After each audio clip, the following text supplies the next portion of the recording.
Hi there.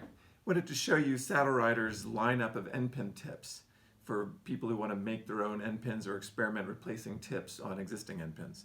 So first we have the cello tips. Both of these are 10 millimeter, and there's an unthreaded one and a threaded one. The unthreaded one fits on generic uh, endpin tips that are available widely online for $1 or $2.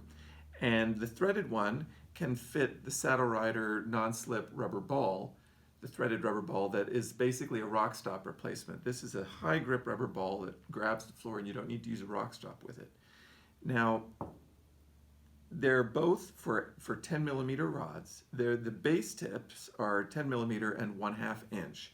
The difference between the 10 millimeter cello tip and the 10 millimeter bass tip is that the bass tip is a little deeper for a heavier instrument to have a little better hold on the pin.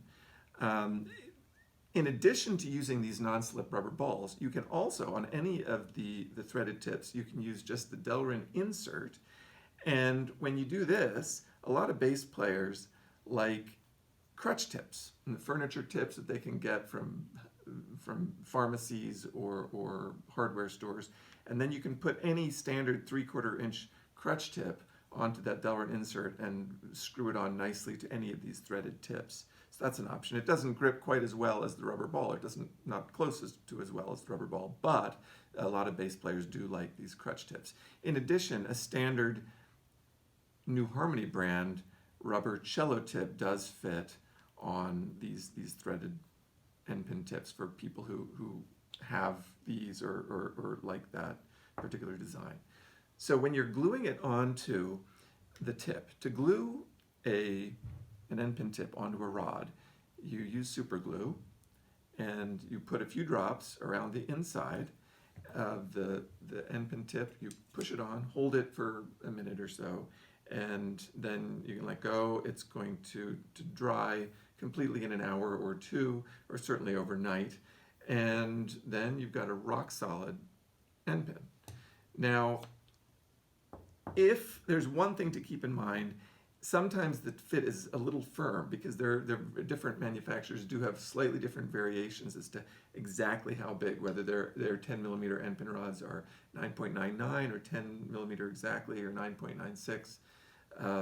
It varies. So if it's a firm fit with a sort of an airtight fit, you want to make sure to leave a little air gap when you're putting the glue on so that it doesn't form a suction effect and actually push the endpin tip back off at the moment you let it go. Now once it hardens, that's not going to happen, but just if you were to let it go prematurely before the glue dried, let a little air gap in, push it on, maybe twist it, hold it in place, and let it dry.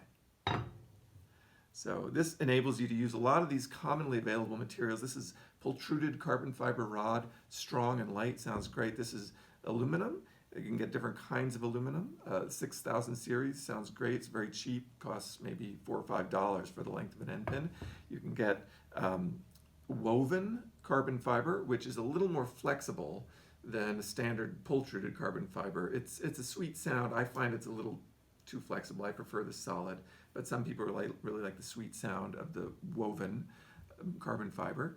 And then there is titanium, which is much more expensive. It's a nice material.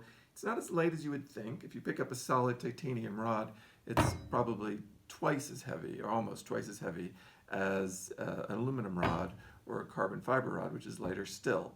But still, titanium is popular. It's very the weight to strength ratio is very good for that. Now there's another material that I just discovered recently. It's just a basic steel tube from McMaster and Carr, and this is a 2 millimeter wall, 10 millimeter tube.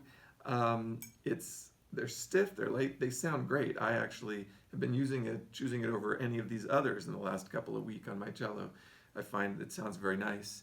To cut these, carbon fiber, aluminum, fiberglass, any of these kinds of materials, certainly wood, you can cut with a very inexpensive hacksaw. This is basically like a little, almost a children's saw that I got at a hardware store, and it cuts very easily, smoothly. You can mark a straight line by wrapping tape around it if you want.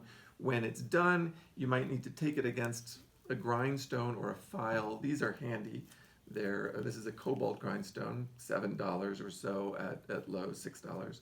And you can just grind off any burrs by rubbing it like this. Or if you want to make a beautiful rounded professional end on the end that doesn't have the point on it, you can protect one end with tape before you glue on the end pin tip, mount it into any standard drill, spin the drill like this. When you're spinning the drill, hold it loosely in your hand, maybe with a cloth, and it makes a beautifully professional looking rounded tip that looks like you did it in a machine. So that works really well. You can also use this, the same method, to get burrs off of metal tips that you have cut with a hacksaw. The wooden rods, this 5/8 inch rod will fit perfectly on the rubber ball without the Delrin insert in it. So that's one option for bass players who like the sound of wooden end pins.